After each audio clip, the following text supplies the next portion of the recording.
I've ridden 106 different roller coasters as of 2024, now 2025 as of recording this. So now, like most roller coaster YouTubers, I'm making my top 25 coasters of all time. My rankings are based on my most recent visits and rides because conditions change a lot on roller coasters.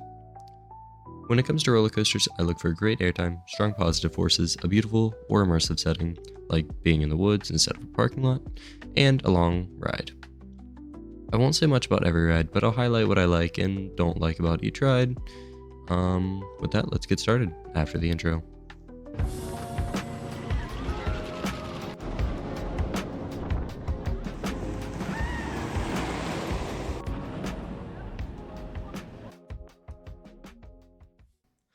Landing in the 25th spot is the Beast at Kings Island, the park with the most wooden roller coaster track, and my home park. This ride offers one of the best night ride experiences in the world thanks to its amazing setting and long ride time. The standout element is definitely the double final helix. However, it's not perfect. There's a lot of straight track and some jackhammering does hold it back from being in my 24th slot.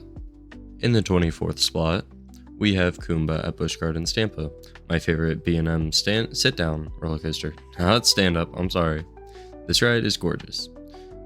With its teal track standing out beautifully in the park, even though you can't really see it, the first half delivers intense, blissful moments, but the ride drops in quality after the mid-course, ending with some less engaging turns into the brake run. Those interlocking corkscrews are stunning and a highlight of the experience for me. At number 23, we have Raptor at Cedar Point. This ride showcases why B&M and their inverted model is just one of my favorite models of all time, even though I don't rank them that high. Its intense layout and location in the middle of the peninsula, wow, it just offers an excellent night ride.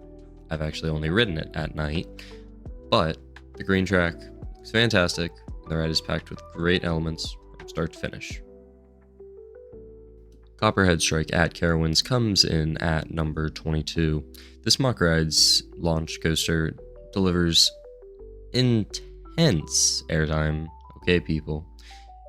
Also, it has a long duration and theming, and a very nice theme, fun theme.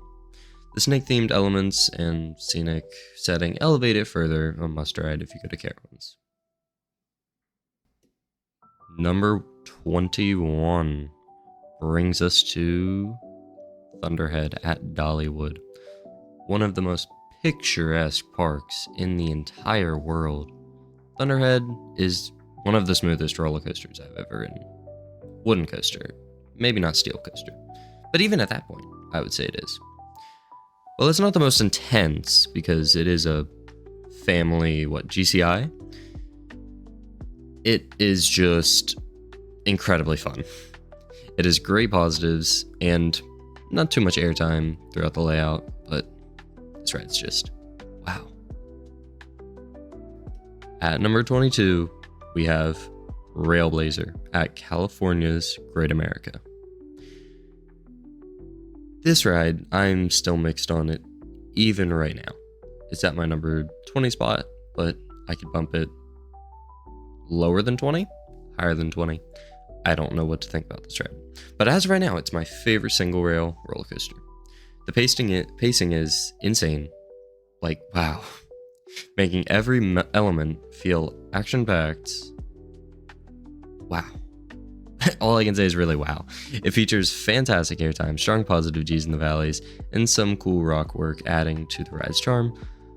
But this ride's not layout. But the layout is a little short.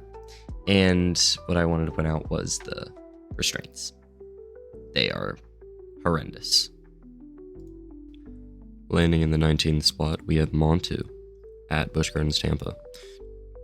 This roller coaster takes the title of my favorite inverted roller coaster. Its layout brings amazing positives, and the Batwing is probably a standout element for me. The striking color scheme. This roller coaster is just an amazing experience that everyone needs to ride if they B&M inverts are just a masterclass. That's all I can say about them. With that, we're moving on to number 18. This roller coaster is Disney's Guardians of the Galaxy Cosmic Rewind at Epcot. While the layout is average at best, the theming and effects elevate it to another level. Of course, it's not intense, but it's just a joy. Disney's touches ensure a unique and entertaining ride experience unlike any other. Heading back to my home park, for number 17, we have Mystic Timbers. Mystic Timbers impresses me so much with its incredible setting, especially at night. It's packed with airtime. I don't care what anyone says, it has amazing airtime. It has great positives as well, and the Twisted First Drop is just, well, a classic from GCI, and you can't hate on it. Some people do, I guess. And while, What's in the Shed, it gets mixed reactions. It's better than sitting idle on the brake run for a few minutes, so it's amazing. Number 16 is a roller coaster that is at another amazing theme park, amusement park that is located in Ohio. It is Millennium Force at Cedar Point. This ride is just stunning. On ride, off ride, wow. The views of Lake Erie from the top of the lift hill, just breathtaking. And the best thing about the roller coaster itself is probably the sense of speed. This ride doesn't have airtime. It's pretty forceless except from the first drop and a few of the turns. So overall, I am not going to be able to place this higher in my rankings, but I still love this ride, and it is a must ride at Cedar Point. Kings Island's Diamondback claims the 15th spot for me. Its fantastic airtime is just, wow. This ride just has so much airtime. The standout element is probably the 5-second floater hill, like most B&M hypers.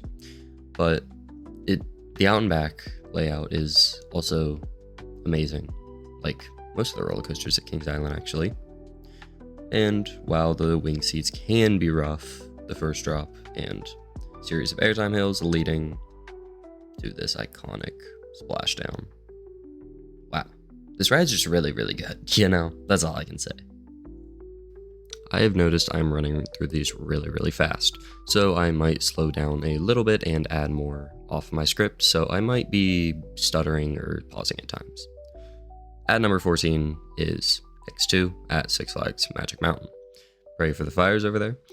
X2 offers an unforgettable but very, very, very rough experience. The disorienting first drop, wow. I did not know where I was. And punishing final Raven turn are both thrilling and intense, but I just don't think I can put this ride any higher because of the roughness. I had a headache the entire day because this was the first roller coaster that I rode during my visit. Despite its flaws, it's unpredictably earned a high ranking. Visiting the same park, Six Flags Magic Mountain, we have number 13, Tatsu. This might surprise some of you, but Tatsu claims my 13th spot over X2. As my first flying coaster experience, this was just insane. I don't really know what else to say. The pretzel loop was obviously the standout experience, as I do love positive G's. Probably my favorite thing. And really, the whole ride just gives you amazing positives. It doesn't seem like it flies through the layout off-ride, even though it does. What am I talking about?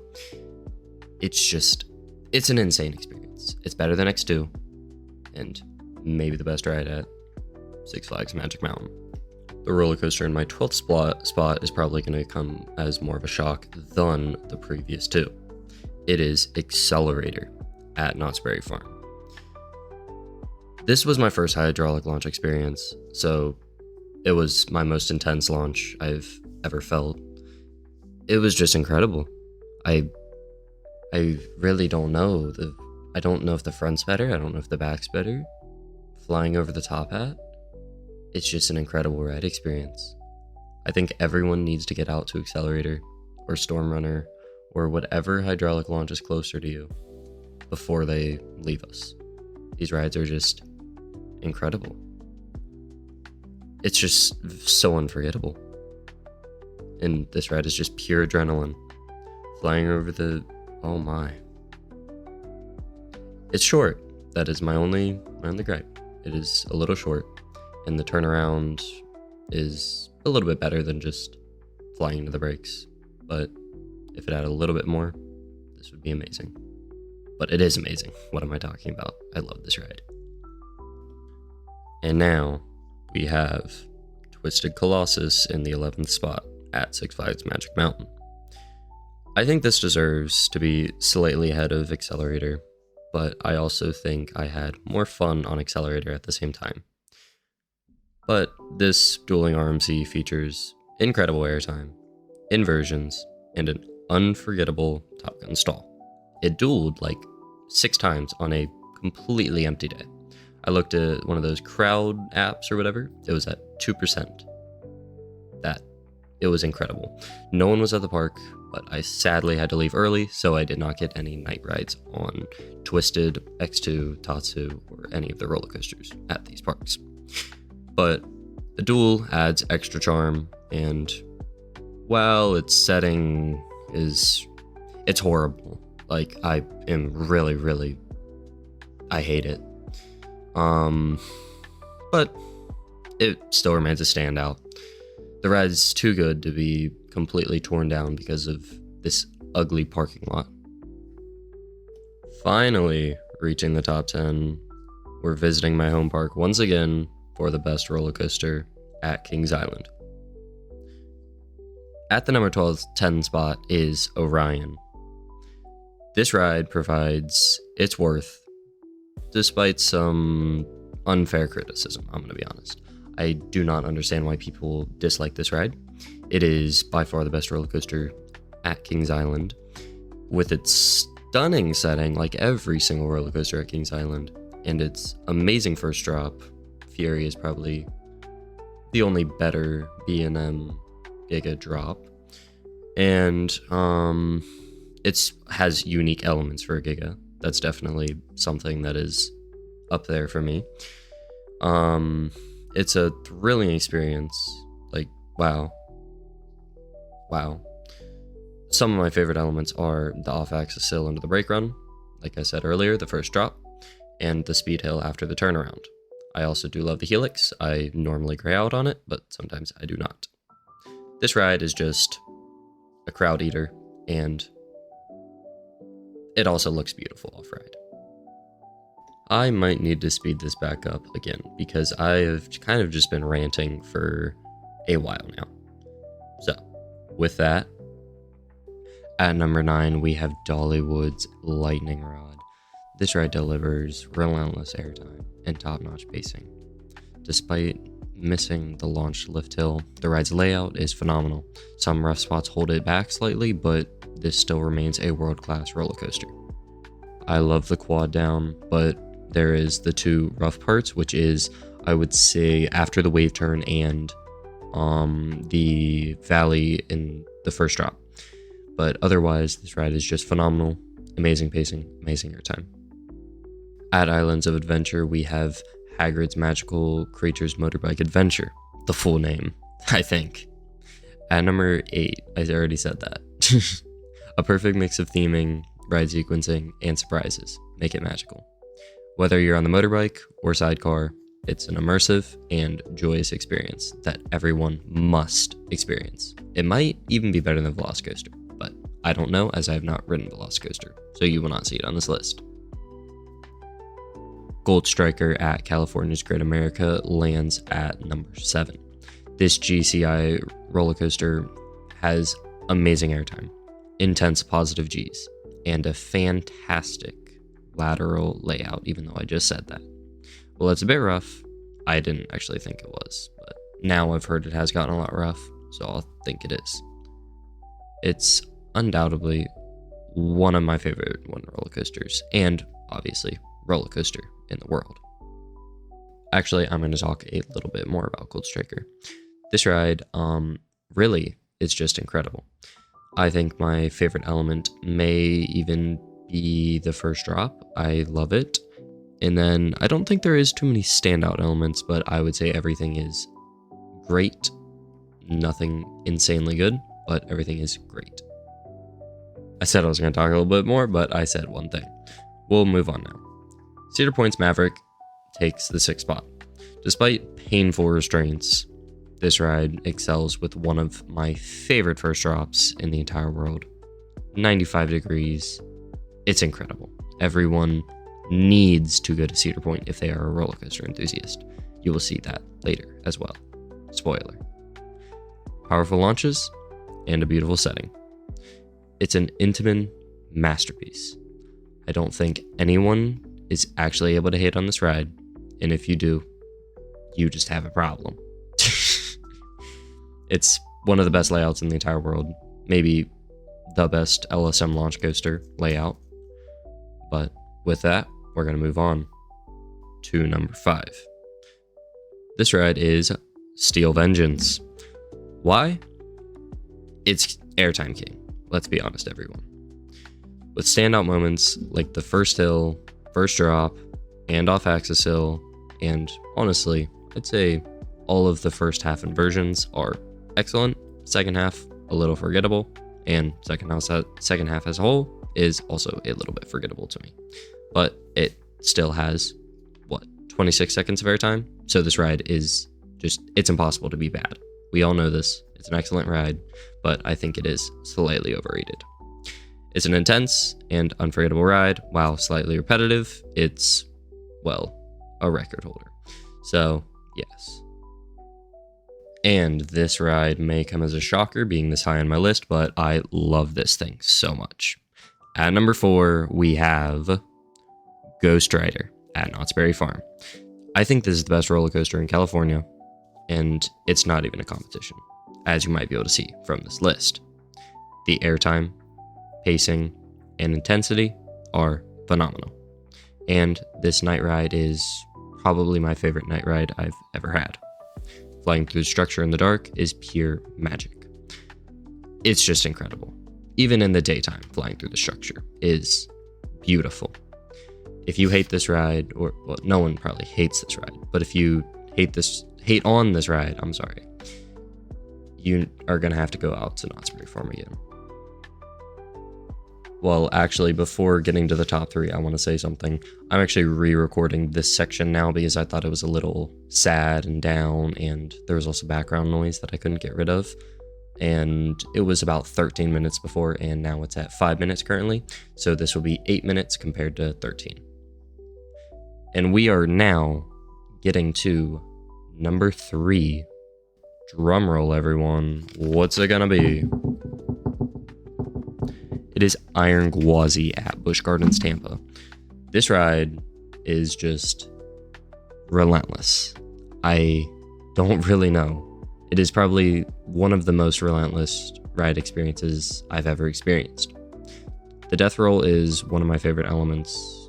Probably not ever, but it is an incredible element. And I wouldn't say there are too many other standout elements on this ride, but the quality is just immaculate. Like, I don't understand why this ride gets any hate at all. I can understand people thinking it's slightly overrated, like I think Steel Vengeance is overrated. But this ride does feel a little short. Every element is executed perfectly and sequenced perfectly, making it a world-class coaster. One area where I do think Iron Gwazi falls short is its setting. Unlike most rides at Busch Gardens Tampa and other RMCs, not all of them, but others, it's located on plain concrete. A concrete lot, everyone. This beautiful, purple, classic wooden supports. It's why. Another reason why I don't like Twisted Colossus as much, but it's still an amazing ride. Coming in at number 2 is Voyage at Holiday World. Believe it or not, I've never actually had a night ride on this roller coaster. I was very close to, and almost went this year, but I didn't know when the dates were actually. but I could have gotten a ticket. And I will say how I was close is because I did not know, but during their light show, they keep the park, like the Thanksgiving section, open during the light show, but not anywhere else. But this ride is just, it probably is the best roller coaster in the world during nighttime, but I will not know for a while.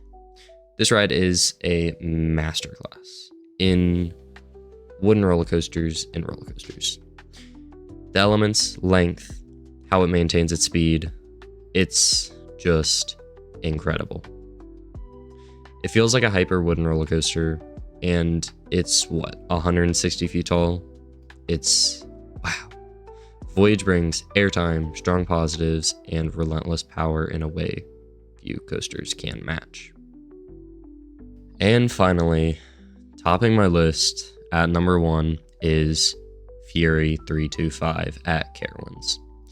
While this roller coaster doesn't have the most intense forces, the best layout, it has an amazing one. Not the best elements, it is absolutely magnificent.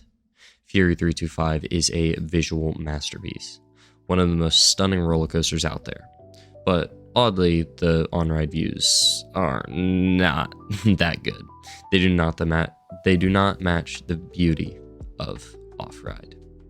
My favorite element is probably the treble clef. Let's be honest, it's the best element. But also the speed hills are great, and S-bends. Which also, the treble clef happens to be the most photographed part of the ride. This roller coaster is just perfect. It balances speed, scale, and beauty, securing its spot as my favorite of all time. And that's my top 25 roller coasters of all time. Every one of these rides offers something unique, whether it's breathtaking airtime, intense pacing, or just an unforgettable overall experience. It's wild to think about how much my ranking could still change. There are so many roller coasters out there that I haven't ridden, and conditions are evolving. But for now, these are my top 25 roller coasters, and these are my favorites. Thanks for sticking around for my countdown, and I hope it inspires you to get out there and ride some amazing coasters.